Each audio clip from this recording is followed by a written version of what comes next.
Hello, Wine and Dine listeners. This month, we are going to be featuring a winery called Hansen Vineyards. This is a family-run winery. And the really cool thing that we found out when we were visiting this winery is that the winemaker originally went to college in Ithaca, is from Oregon, but went to college in Ithaca, spent some time in Washington, D.C. He was super cool to talk to because he was more in the lawmaking side. So we had a little conversation about that, and then moved back to Oregon and his family farm with very, very deep roots in the area to, which I loved because they actually have that family farm and very deep roots. Of course, I loved that it was deep roots with Rooted Planting Group, but we had a chance to actually talk with them, with the winemaker when we were there. So much fun. If you want to follow him on Facebook, Instagram, and Twitter, it's Hansen Vineyards. So you can follow them there. But one thing that I discovered when I was there was that his great-grandfather's winemaker's great-grandfather was originally from Norway and moved to Oregon in 1896, purchased the farm that was across the road from the winery. They then took the property into a winery in 1930. So that's when it says very deep roots. That's what they mean. Well, let me tell you, we love their wine. Of course, they had a good Pinot Noir. That's what Oregon is known for. But today, what I'm going to talk about is their Gamay. The Gamay Noir is one of the different grapes that exists, and we loved it. It was unique. It was dry. It was mouthful, flavorful, really savored the wine. So if you enjoy something different, go try the Gamay Red that they have. It's $26 per bottle. Good price point. Of course, if you're going to have it shipped, there's additional costs associated with it. But we really enjoyed their Gamay. They do have a club that you can join if you're interested. Not trying to sell this company, of course, but I do really think that if you're looking for something different, there's no cost to join, which I absolutely love. If you get out to Oregon, there's complimentary wine tasting for you and your guests. You get 15% off the first 12 bottles each year. And then if you go beyond that, you get 25% off. You also have access to new and limited wines. And they do have some invitations that you can get invited to. One is out in July. Maybe it changes different each year. And then they do invite you to vertical tastings. Now, of course, we won't be able to be there, but we did talk to Jason, the winemaker, and ask if there's any way we could virtually do that. So we're trying to figure out how to do that. If we learn more, we'll certainly let you all know. One thing that I loved that Jason said to us is whether you're a wine connoisseur or a novice, I should say, he's very open to questions. And he really, truly embodied that. So, he said no questions are a dumb question. And we can usually get pretty deep in the weeds if you want, which is what we loved about our conversation. So we'd love for you to hop out onto their website, explore them. We're going to post a link in the Facebook page. And if you do happen to buy anything from them and he wants to know how you found out about us, just drop our name, Amy and Brent Irvine, or Wine and Dime Podcast. Thanks, everyone. We hope you enjoy the rest of the show.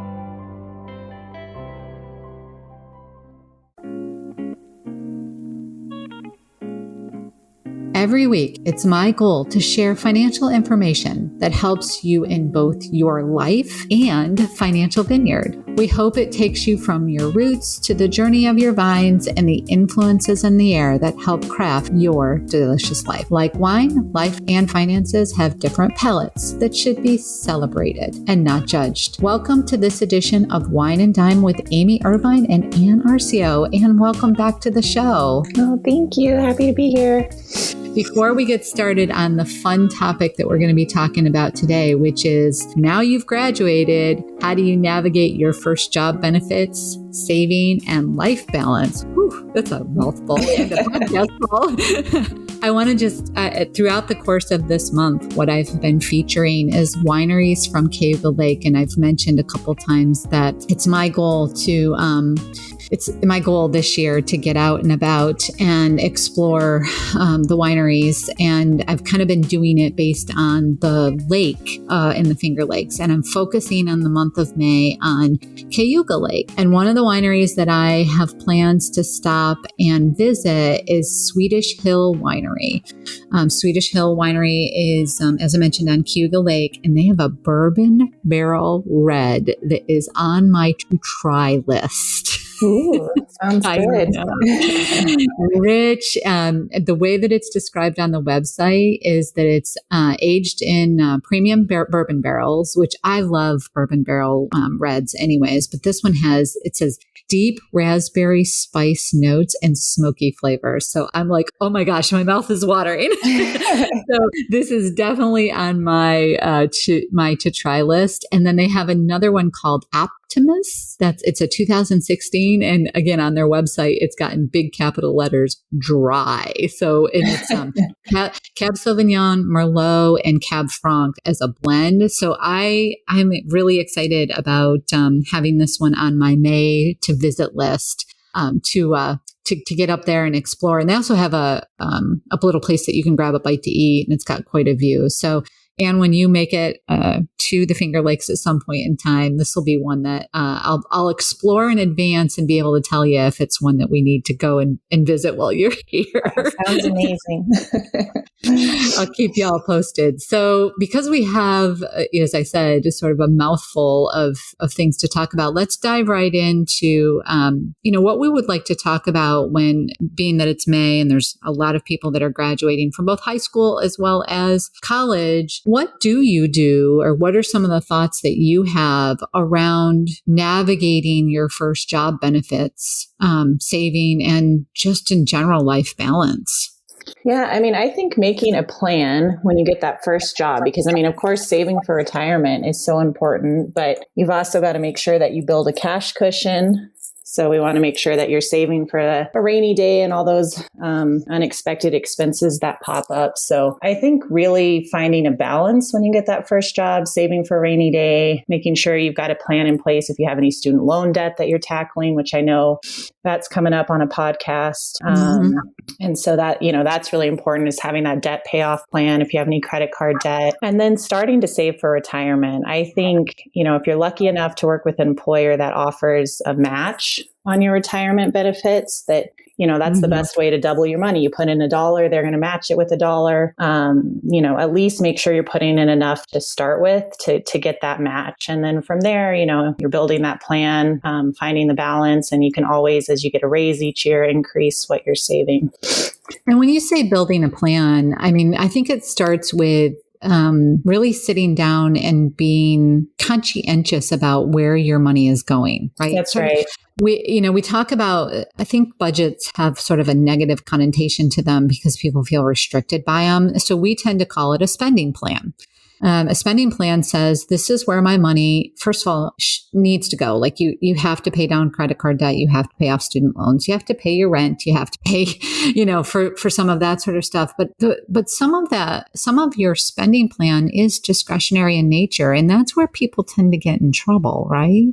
Mm-hmm. Yeah. And one, they kind of, sometimes they judge themselves and they think, oh, I'm eating out too much, or I go and get my hair done and that's too much. But, we're not here to judge you. If you really like eating out, there could be other ways, other areas that you cut back. It's just figuring out how much you have to spend and how you want to spend that while reaching your goals. So it's just finding that balance. And it's not necessarily, well, you can only spend this percentage on eating out or entertainment. And, it's what works for you and what's going to help you reach your long-term goals. Yeah.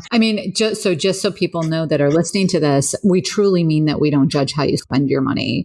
Everybody knows I love wine. Every podcast is opened with, this is where I'm going to go. This is a wine that I'm going to go try. So if you look at my spending plan, we build in that kind of adventure in our lives. That's what we build in. However, when you look at like how much I build in for other things, you're not like, I am willing to give up. I don't drink coffee out, which I have no problem with people drinking coffee out if that's what they love to do. Mm-hmm. But I tend to not do that because I would rather spend my money on an adventure to a winery. So that's me personal. It's everybody's thing is personal. And that's the thing that we want when we say building a spending plan. It's how do you want to spend your money? Exactly. And also what gives you a peace of mind, right? I mean, if you have a lot of student loan debt or credit card debt, building that plan and being able to watch the progression actually gives you hope, I think, a lot of times. Mm-hmm. Because you can see the future, right? You can see where it's going to go. Mm-hmm. How about the job benefits? I mean, I know people we work with that have been working for a long time, look at their benefits and say, I don't even know what this stuff says. What about when you're first walking out of college and you're like, you're handed a package nobody sits down with you and goes through all those benefits. You're handed this booklet usually or online link. What are some of the things that you would like to draw people's attention to? Yeah, I mean, I know it's a lot to look through. And I think, talking to your HR person, if you have some questions, you could even work with an hourly financial planner and see if they can walk through some of it with you. But making sure that you have the proper insurance coverage. So you want to make sure you have health insurance. Sometimes there's additional benefits like vision that may not be as important, if you're not wearing glasses or contacts, and maybe you might feel like, okay, for this next year, that's not something I need. But making sure you have health benefits. Sometimes when you're younger, if you don't have any major health issues, there's something called an HSA plan that can, it's a high deductible health plan. So it can be a little bit more affordable. And it has something called an HSA, so a health savings account that can be another tool, especially if your employer contributes on your behalf to save for future health costs. So that can be a really, nice option when you're younger if you don't have health issues, and certainly something to explore if you see that mentioned in your benefits. Another one that I think younger clients might overlook is disability insurance. We see a lot of employers offering that as, something that they'll pay towards. But if it's something you have to sign up for to get the coverage and you have to pay a little bit, we certainly think that it's a really important benefit to have. Protecting your income when you're younger your income is probably one of your biggest assets, your ability to earn, money and build your savings and pay for your lifestyle. So protecting that is very important. Disability insurance really is if you get injured or sick, you're unable to work, it's going to pay a portion of your income. So we think that that's really important. So health insurance, disability insurance, signing up for that retirement plan if you get an employer match. And really, if you don't understand, just, ask questions and look for maybe an hourly planner that can help you with that. Mm-hmm. And just to reiterate that comment that you made about the disability insurance, it's also life insurance often too, right? That's true. But the one thing that people will say to me sometimes, like around the disability, well, my employer gives me some, set amount of disability, but you're often eligible to elect up from the default that your employer gives to you. And if you have student loans, especially if you have private student loans, we highly encourage you to make that election, because being disabled doesn't necessarily, say that allow you to stop making payments on those kinds of things. So it's really, and as you get older and you get into having a family and that sort of stuff, just having those things in place in advance is super important. And then on the life insurance side, I'll often get the questions like, well, what do I have that I would need life insurance? Well, I go back to those student loans. If you have any private student loans, or if anybody has co-signed for you on those student loans, then having life insurance would give them the ability to pay that loan off and not, for lack of a better term, stick them with the loan. Because if they're private, often with private student loans, and we talked about this 2 episodes ago, Becky and I did, with private student loans, whoever co-signed for you is still on the hook. So taking out some life insurance at such a cheap price, especially if you are super young, because they usually band the cost of life insurance, group life insurance, based on your age. And it's pennies on the dollar for that. So That's we true. really encourage you to think about that sort of thing as well. And then sometimes companies have some really cool features that are around like legal coverage or discounts on homeowners,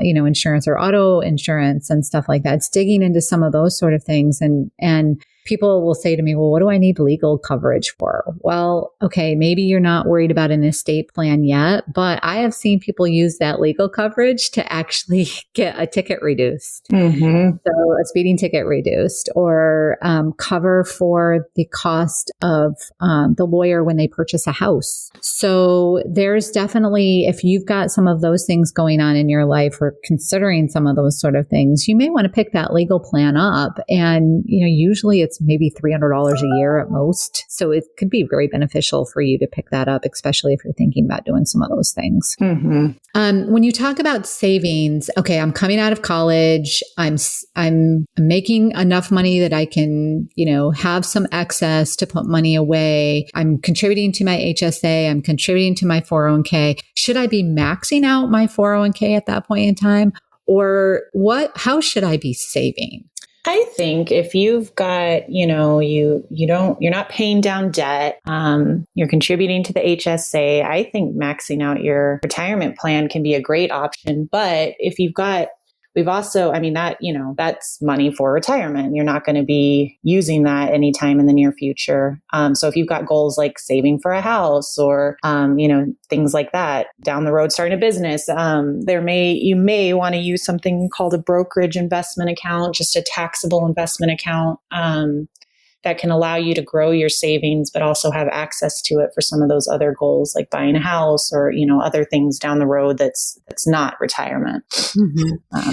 I usually tell people, this is just my 2 cents, but I usually tell people, if you have a health savings account, definitely maximize that, because that's a huge benefit to you from a long-term perspective, not just a short-term perspective as well. Because health savings accounts, for folks that are listening, that don't know the difference, that is not a use it or lose it account like a flexible savings account is, right? So if you don't use it, you can usually carry like $500 forward, but that's it. Where a health savings account says, I'll pay a lower premium usually on my health insurance. I can save more in my health savings account. And if I don't use that money, it carries forward from year to year and it builds, which is great. And at some point in time, you may want to go on a traditional PPO type plan that's not a high deductible, and you can still use that health savings account to help pay for expenses. Mm-hmm.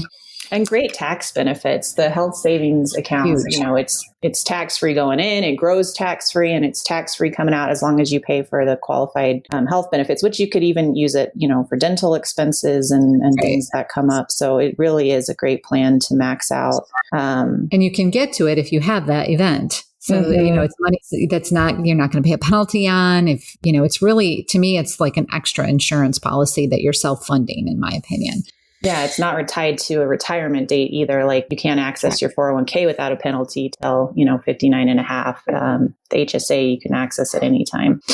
Right. So maximize your HSA and then go to your 401k and save up to the match in your 401k. Make sure you're getting all of your match in your 401k. Then think about potentially like a Roth IRA if you're eligible, right? So that gives you, if you can get the match on your 401k, then we can turn around and fund your Roth IRA, because likely if you're just coming out of college and this is your first time job, it's probably some of your lowest earning years that you're ever going to hopefully have. So taking advantage of those Roth IRA, or if your 401k plan allows it, you may even want to consider doing that within your 401k as the Roth option.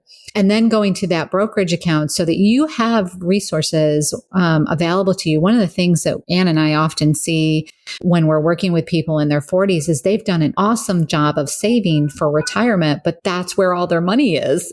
They're retirement rich and lifestyle poor because they all their money is, they're going to be fine in retirement, but they're not able to achieve some of their goals right now because they haven't saved, they haven't diversified their type of savings accounts. So I think it's important to not just think about diversification from an investment perspective, but diversification from a savings perspective too. And Ann, you mentioned that, like, what are your goals? What do you want to do? Do you want to buy a house? Do you want to buy a car? Do you want to go on vacation every year? Like making sure you set down within that plan, that spending plan, and thinking about the buckets that you want your money to go to and the need for that money, because you don't want to be too aggressive with some of it if you're going to use it right away. Mm-hmm. What about the idea of life balance? This is one that I think sometimes, and I'll share some of my thoughts on that in just a minute, but what are your thoughts on, making sure that there's that life balance at the same time? Just talking about kind of like what we were talking about with having the different buckets and being able to save for different goals. Is that what you're? Yeah. Well, so I'm thinking about career in general. Like when I first came out of college, I was so gung ho, and I really look back on it and think, I really didn't have a good life balance when I first started working. It was all about my job. And it was all about the career. And because of that, there were a couple of times that I can think of throughout the course of my career that I suffered severe burnout because I didn't have a good balance. All I did was, work. And so I think it's really important to put in perspective. I'm not saying don't work hard. That's not what I'm saying here. But I think it is really important to also take into consideration that you need to start out that way. Because if you start out and this is what happened to me, all gung ho and you're 150%, as they say, towards the job, when you do have moments where you're getting close to burnout and you start to pull back, your performance can be questioned. What's going on with your performance? The expectation becomes so set that if you do pull back a little bit, then there's the question of, well, what's going on with your performance? So I think it's really important to start right from the get-go about having a good life career balance. What are your thoughts on that? Yeah, I think that's really come up a lot with the pandemic and people working from home and feeling like they have to be glued to their computer and their email all the time. There's no clocking out and leaving the office. But I think, and when I started with Rooted Planning Group, I talked to you, Amy, a lot about, this is really important to me to have time with my kids. And so we set that expectation up kind of from the get-go, like how my schedule would work and how I would, be able to spend time with them and go to school events. And we kind of set up my job around that. And I think, when you work from home, for me, I try really hard to close the computer, to turn the phone off, and to just walk away and really be present when I'm not at work. I think when you have your phone and you can see the messages popping up and you can see the emails, it's really hard to just disconnect. So I think when you do take the time off, make sure you shut off the notifications and you're really being present and enjoying that time with your family, with your friends, and really giving yourself that mental break so that, you don't burn out and you can come back recharged and refreshed. I would agree. I think it's important to think about that though early.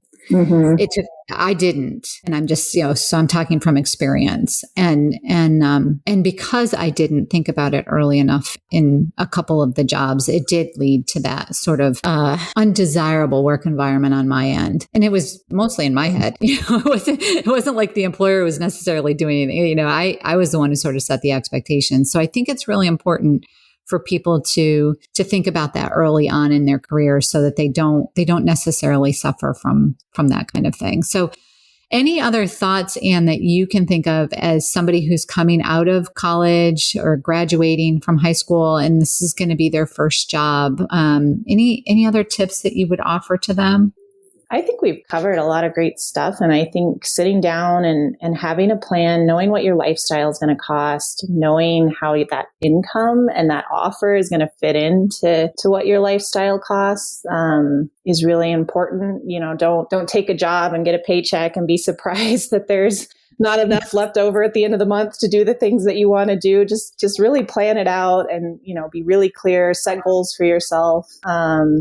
Don't be afraid to take that time off to relax and recharge. And you'll be a better employee for it. You will, and a better person. And I think for me, working from home has been so great because I realize I'm very productive early in the morning. And when I have to go to a job and sit there 9 to 5, by 3 o'clock, I'm kind of, I'm ready to stop. My brain power is done, but I can really literally working from home, be up at 6 a.m. on my computer and power through work while the house is quiet and get a bunch done and, not have to work later in the day. So I think if you do have that flexibility to work from home, make it work around your most productive hours. There's a whole study. This is sort of a rabbit hole a little bit, but maybe a future podcast. But there's a whole study about working with employees and their rhythm. Their, and you and I, Ann, are very similar in that nature. It's not uncommon for me to wake up in the morning.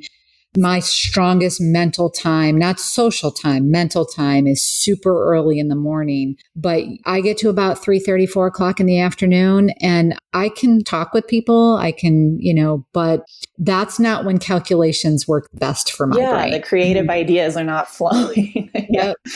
When people ask to meet with me at like 6 or 7 o'clock at night, I'm honest anymore. I'm like, you're not going to get the best of me. Just so you know, like that's not when you're going to get the best of me. So as long as you're okay with that, like I'm just telling you up front that, my attention, I listening skills tend to decline, like all of that stuff happens. And so I'm really resistant to having like late in the day meetings anymore because I know that you're just not getting the best of me at that point in time. So there's a whole study out there, tons of them anymore, about trying to coordinate your day with the way that your job and your mind works. And I hope that that's one of the good things that actually does come out of the pandemic is that people are allowed to get the job done, just do it when they're most productive because, it does tend to work better. I agree. I think that is something that's changing and employers are more receptive to that. And I think that gives graduates a unique opportunity to have conversations that maybe employers wouldn't have been receptive to in the past. So, yeah.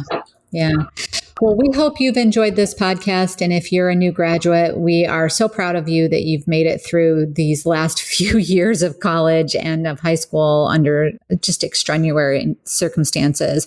If you're a parent of the graduate, we say the same thing to you because you've experienced their time and it's been a unique period of time in their lives, something I hope they never have to experience again. We'd love it if you can share this with your friends if you think it would be useful on all of our social media. Of course, we post this information. That's Facebook, LinkedIn, Twitter, and Instagram. And of course, if you can rate us on iTunes, that does push us up in the rankings so that other people can find this information and hopefully we are able to help them and help impact their lives. We hope once again that you've enjoyed the show and we'd love your feedback. If you have any questions that you'd like to ask, we do have our asking for a friend section of our weekly newsletter. We'd love to put one of your questions in there if you have one. And again, hope you all have a wonderful day.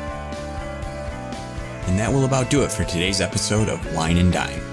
You can contact Amy through the website www.rootedpg.com or amy@rootedpg.com. You can also follow us on Facebook and Instagram @rootedpg for the latest news. And if you have any questions, comments, or topics you would like to hear about, feel free to let us know. And don't forget to rate and subscribe the show wherever you get your podcasts. And again, thank you for listening and be sure to tune in next time.